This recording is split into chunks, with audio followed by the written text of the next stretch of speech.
Modern literature needs you, Dan. The poetry scene needs you, Dan. You know it does, for the simple fact that you've had books published. That alone makes it need you. You know it does.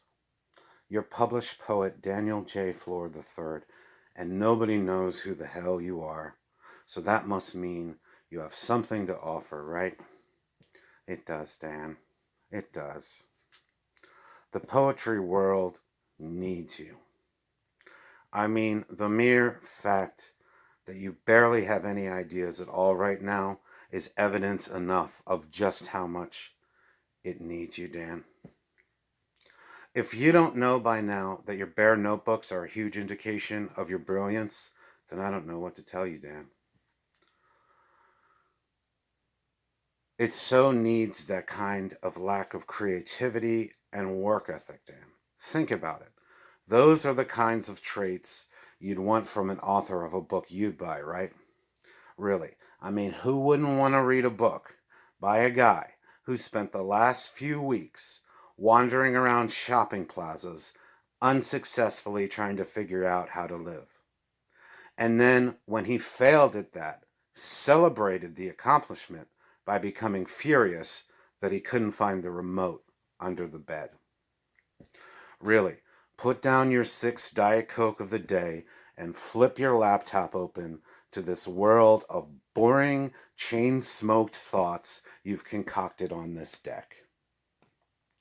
And while you're wowing us all with that, why don't you empty the ashtray? And then you can write down about how you finally got around to doing it. Also, the world is just dying to hear again about how you think the girl that just got out of the black sedan down there is so sexy.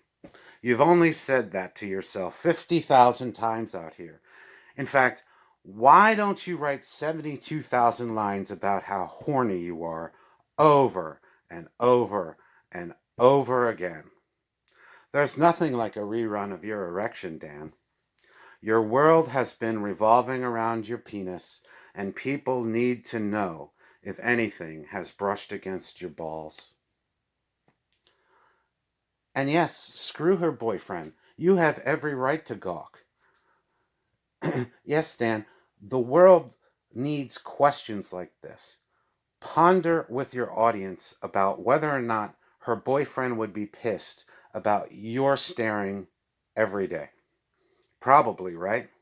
Wow, what an exploration of interpersonal relationships. Don't you know that literature needs you? Don't you know it needs poems like the ones you could have written had you bothered to put in any effort? Imagine what you could have written if you just would have had something to write about. You're just wonderful, Dan. You don't even need to change the first draft of your poems. Even your typos are masterful. In fact, look at yourself, Dan. You don't even have any typos at all. Gosh, you're good. That's what happens when you don't have anything written down. Wow, what a champion of literature.